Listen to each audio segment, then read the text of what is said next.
자, 2025 수능 완성 8강 3전 문항 풀이해 보겠습니다. 1번. 자, 가는 우리나라 동해 해역 AB 위치, 나다는 AB에 측정한 깊이 다른 수온과 염분 순서 없이 나타나는 것 되어 있습니다. 자, 그런데 염분 같은 경우는 뭐 강수나 또는 해빙이나 또는 하천수 유입 등 다양한 요소가 영향을 미치지만 현재 연직 수온 같은 경우는 영향을 미치는 것이 추가되는 것이 바로 태양 복사 에너지야. 근데 깊이가 깊어짐에 따라서 태양 복사 에너지가 들어가고 흡수되는 양이 급격히 줄어들기 때문에 표층 부분이 수온이 가장 높아. 그래서 깊이가 깊어짐에 따라서 수온이 낮아지는 경향을 띱니다. 그래서 깊은 곳이 수온이 낮아. 자, 그러면 이런 경향을 띠고 있는 그래프는 현재 나와 다 중에 바로 다가 되겠지. 그래서 다가 수온, 그리고 나가 염분이란 걸 알 수가 있습니다. 자, 기억. 나는 염분 자료, 그리고 니은 혼합층이 두께. 저 혼합층은 우리 수온 분포에서 가장 위쪽에 바람에 의해서 혼합이 돼서 수온이 일정한 층은 혼합층, 그 다음 수온이 급격히 변하는 층을 수온 약층, 그 다음 심해층으로 있는 거지. 자, 그러면 다에서 수온이 일정한 층, 표층 부분의 수온이 일정한 부분을 서로 비교해 보면 현재 A가 더 현재 깊게 두껍게 형성되어 있다는 걸 알 수가 있지. 그래서 B가 A보다 두껍다, 이건 틀렸지. A가 더 두껍다는 걸 알 수가 있다. 디귿. 표층의 수와 자, 깊이 35m 해준 밀도차. 참고로 밀도에 영향 주는 것은 수온과 염분이지. 그러면 밀도차가 크려면 수온차도 크고 염분차도 커야 되겠지. 자, 그런데 수온을 보게 되면 지금 35m에서 자, 표층에서의 A와 B의 수온 차이 약간 더 A가 더 높습니다. 그런데 35m에서도 역시 A가 약간 더 높아. 그러면 A나 B나 현재 표층과 그리고 35m에서 수온 차이 나는 정도가 거의 똑같다 그 말이 되겠지. 그러면 수온에 의해서는 현재 A나 B나 현재 표층에서 30m까지 35m까지 표층에서 35m 두 지점의 수온에 의한 밀도차는 현재 거의 비슷하다 그 말이 되겠지. 그러면 밀도차를 고려하는데 지금 수온 같은 경우는 고려할 필요가 없다 그 말이야. 바로 수온에 의해서는 차이가 동일하기 때문에. 자, 그럼 염분 한번 볼게.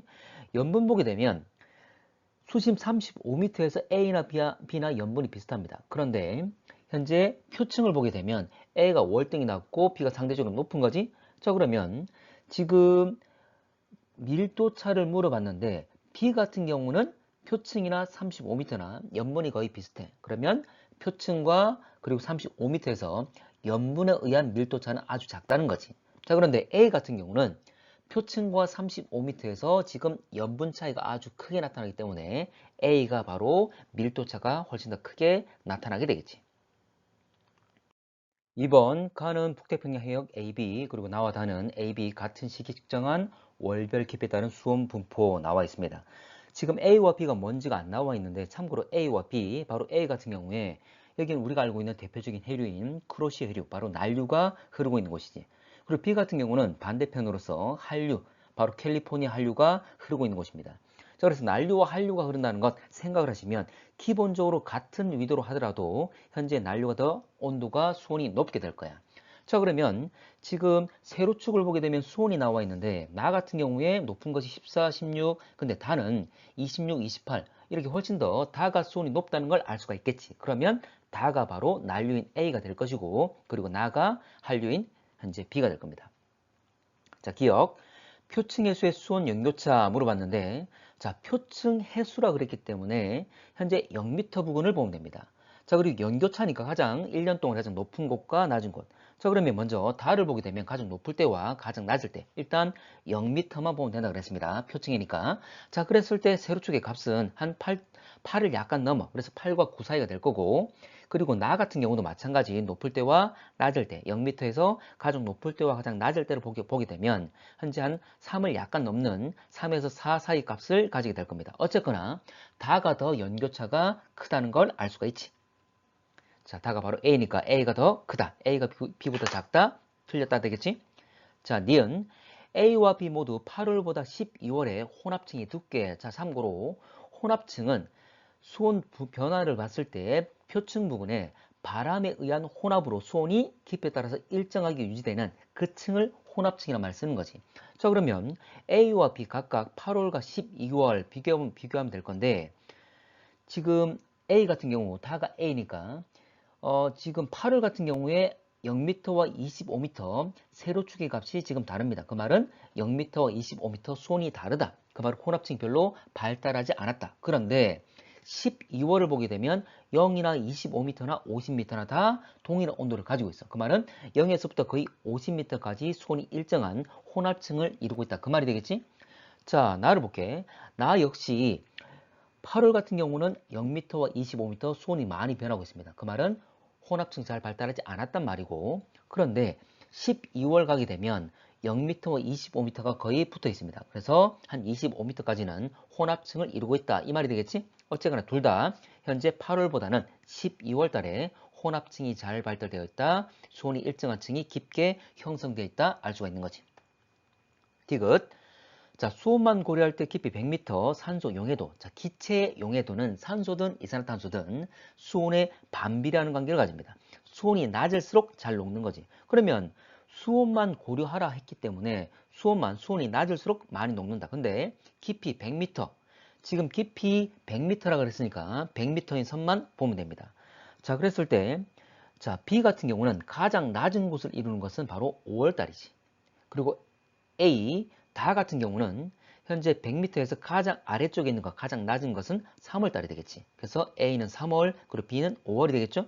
근데 A는 5월, B는 3월 그랬으니까 이거는 틀렸다가 되겠지. 서로 반대로 기억한 것. 3번, 가는 우리나라 영산강 하구 부근 연안해역 AB 위치, 그리고 나와 다는 AB 측정 수심에 따른 수온과 염분 나와 있는데, 자, 지금 여기 황해라 그랬습니다. 참고로 영산강은 한 전라남도를 현재 가로질러 흐르는 강이 될 건데, 어쨌거나 서해 바다 쪽으로 황해로 흘러나가기 때문에 오른쪽에서 왼쪽으로 이렇게 흘러나가게 될 겁니다. 자, 그러면 A 같은 경우는 거의 하천수, 자, 하천이 거의 끝이 될 거고, B 같은 경우 거의 바다와 접해 있는 상황이야.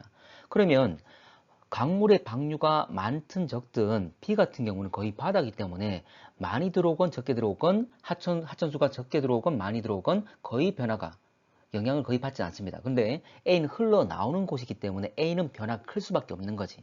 자, 그래서 지금 수온과 염분의 변화 폭이 큰 곳이 바로 A가 될 거고 변화가 거의 일어나지 않는 곳이 B가 되겠지. 그러면 바로 이제 나가 B가 되고 다가 A란 걸 알 수가 있겠지. 자, 그러면 다는 해역 A. 자, 맞고. 자, T2 시점에 겨울철에 해당한다. 지금 T1, T2, T2 보게 되면 참고로 지금 수온을 보게 되면 26이나 28이나 거의 30 가까이 되고 있습니다. 아주 수온이 높은 상태지. 자, 그렇다면 이거는 겨울일 수가 없다는 것이 바로 여름이 됩니다. 자, 수심 B가 A보다 깊다 나와 있는데 지금 수심과 관련된 것 바로 수온을 보면 되겠지. 참고로 밀도에 가장 영향을 많이 주는 것이 수온이 될 건데 수온 같은 경우에 당연히 낮을수록 밀도가 커. 바로 수온과 밀도는 반비례 관계이기 때문에 수온이 낮은 B가 좀 더 깊은 곳에 위치하고 있겠지. 4번 어느 해 대서양 해역의 측정 깊이에 따른 산소 농도 나와 있습니다. 그리고 A 해역과 B 해역, 자, 난류와 한류 중 하나 돼 있는데 참고로 전체적으로 봤을 때 색깔을 보게 되면 색깔이 현재 짙다가 깊이가 깊어짐에 따라서 다시 현재 옅어지는 다시 밝은 색깔 되었다가 다시 깊이가 깊어지면 다시 좀 더 진해지는 짙어지는 관계를 가지고 있습니다. 자, 그런데 산소 같은 경우는 이런 그래프를 여러분 기억하실 거야. 이산화탄소와 산소 같은 경우에 깊이에 따른 분포. 자, 이 그래프를 기억하셔야 되는데 산소 같은 경우는 표층 부분에 바로 대기에서 녹아서 들어가는 용해되어서 들어가는 애들도 있지만 특히 광합성에 의해서 표층에 빛을 많이 받기 때문에 식물성 플랑크톤에 의한 광합성에 의해서 산소가 많이 생성됩니다. 그래서 표층분이 많다가 깊이가 깊어지면 현재 빛이 거의 도다 들어오지 못하기 때문에 광합성은 거의 없고 존재하는 생물들에서 호흡에 의한 산소가 소모되고 있는 거지. 그래서 감소하다가 다시 깊이가 깊어지면 증가하는데 이 증가하는 것은 고緯도에 있는 산소를 많이 가지고 있는 표층수가 침강에서 공급되었기 때문이지. 바로 심층순환, 현재 고緯도의 표층수가 침강에서 공급되었기 때문에 다시 깊은 곳에 산소가 다시 많아지게 되는 거지. 자, 문제 가볼게. 자, 그러면 색깔이 짙단 말은 결과적으로 표층과 깊은 곳이 되는데 색깔이 짙은 곳은 바로 산소가 풍부한 곳이지. 그래서 기역과 니은, 산소 농도를 본다면 니은 방향으로 갈수록 증가한다는 것. 그리고 반대로 밝을수록 감소한다는 의미라는 거지. 자, 기역. 그리고 하나만 더 할게.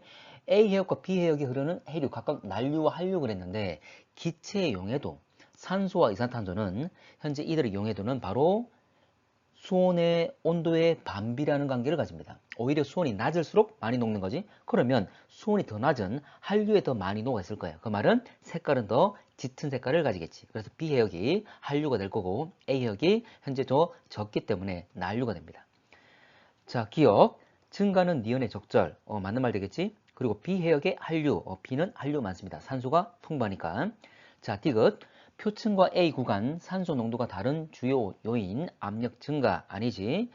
참고로 A 구간에서 산소가 줄어드는 것은 깊이가 깊어지면 현재 빛이 깊은 곳까지 들어오지 못하기 때문에 광합성을 잘 못해. 그래서 광합성량이 감소하는 것. 그리고 생물들은 존재하기 때문에 바로 이 산소들을 소모하고 있는 거지. 그래서 생물들이 호흡이나 또는 이들이 죽어서 현재 유기물이 분해되는 과정, 바로 산소를 소모하기 때문에 그 양은 줄어듭니다. 자, 그래서 현재 깊이에 따른 광합성의 감소, 그리고 또 호흡 또는 유기물의 분해, 이런 과정에서 산소가 소모되고 그리고 산소가 생성되지 잘 않기 때문에 결과적으로 산소가 적은 것이다.